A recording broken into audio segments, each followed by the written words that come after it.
And now for something completely different. Forget everything you've been told by others before. Get ready for the real deal, the full story, the whole enchilada. It's the Lance Roberts Show, presented by Clarity Financial. It's life, money, and sweat equity. Now, welcome in to the Lance Roberts Show. And welcome to the show today. Hey, we're going to start a few minutes late here because, well, we were waiting for the market to settle out right here at the close. And of course, the market was doing okay this morning, actually was recovering from an early morning sell-off as concerns over Trump trade and tariffs kind of had a little bit of impact this morning, but the markets did rally back most of the afternoon. But in the very last few minutes of the day, sold off pretty sharply here. We're down about 16, 17 points at the close. And of course, this was a little bit of a surprise take back because, again, over the course of the last couple of weeks, we've seen this retest of bottoms. We had this rally over the course of the last few days, and we talked about the importance of holding that support. If you're watching our live stream right now at realinvestmentadvice.com, you can actually see the chart that we're talking about. And importantly, there's a couple of things that are going on here we want to pay attention to. First is that this level of support, which we've seen before, and again, over the course of the last couple of weeks, we came back down and retouched that level. But again, this rally back to the previous peak failed. And importantly here, what we're seeing is potentially a pullback to this previous level of support. And this is the one that we're looking at. This is what's really important here, is as long as we can hold this breakout level, that potentially keeps this market alive here for the short term. One of the big concerns now, though, becomes the fact that we've now entered into another trading range. Now, we've seen these before, where these markets kind of get locked between a previous high and a previous low, and we tend to go sideways for a few weeks. The important thing will be out of this consolidation that we're in now between about 2,900 and about 2,870 is going to be whether or not the market can get a rally, move on to further highs, or if we get a breakdown here and come back down and test previous lows, which are going to be somewhere probably around 2,800, somewhere around that level, 2,850. So again, this isn't a terrible situation to be in terms of investment, and it certainly doesn't mean you should go pull all your money out of the market and hide in cash, but it does suggest that temporarily we may have a little bit of trouble. As I talked about in today's post as well, we have an article out on our website right now called The Ingredients for an Event. And what's important about this is that markets rise in a long-term trend, and this is always the case. So if we go back and look at this market on a long-term basis and really kind of start talking about where we are on the longer-term cycle, what is clear is that this market is clearly in a bullish uptrend. Now, there's no doubt about that. You look at long-term moving averages, you look at previous bottoms, you can draw a straight trend line in this market all the way, going all the way back to the 2009 lows.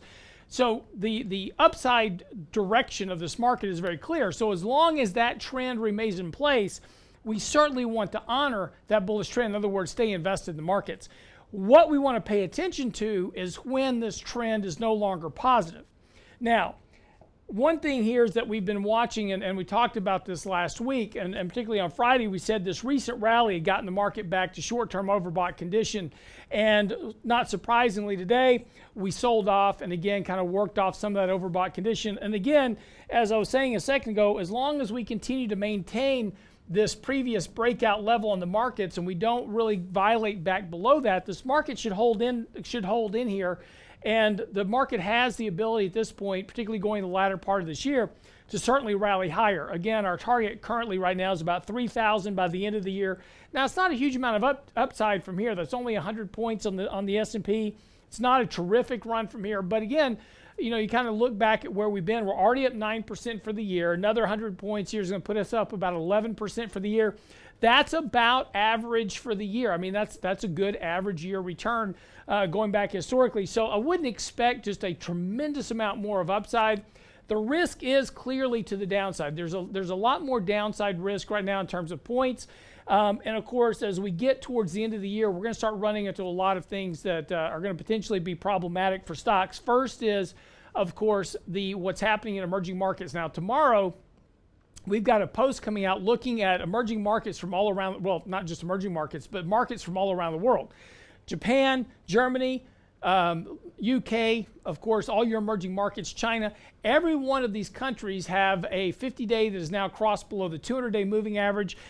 Most of these countries are down between 6, 10, 12% for the year, and yet we've got a market flirting with all-time highs here in the U.S. So who's correct? And the question is sustainability. Can the U.S. continue to float along as a kind of a island in the middle of the storm while the rest of the world weakens and somehow miraculously the rest of the world plays catch up with us? Or is the issue going to be ultimately that the S&P and the U.S. catch up with the rest of the world? So again, we don't know that answer, and as long as monetary policy and the Federal Reserve continues to kind of stay accommodative, there's a real possibility by the end of the year, as hedge funds that are underperforming this year, mutual funds are underperforming this year as well, all want to play a little catch up by the end of the year. So there's certainly the impetus, as I said, for a push higher up to about 3,000 on the S&P. So that's certainly not outside the realm of possibility.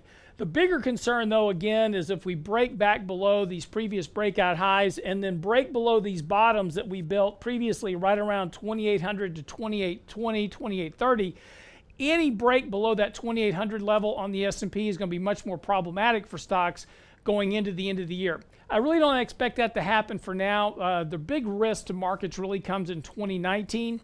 A lot of the economic strength that we've seen over the first couple of quarters of this year has really been the result of three things.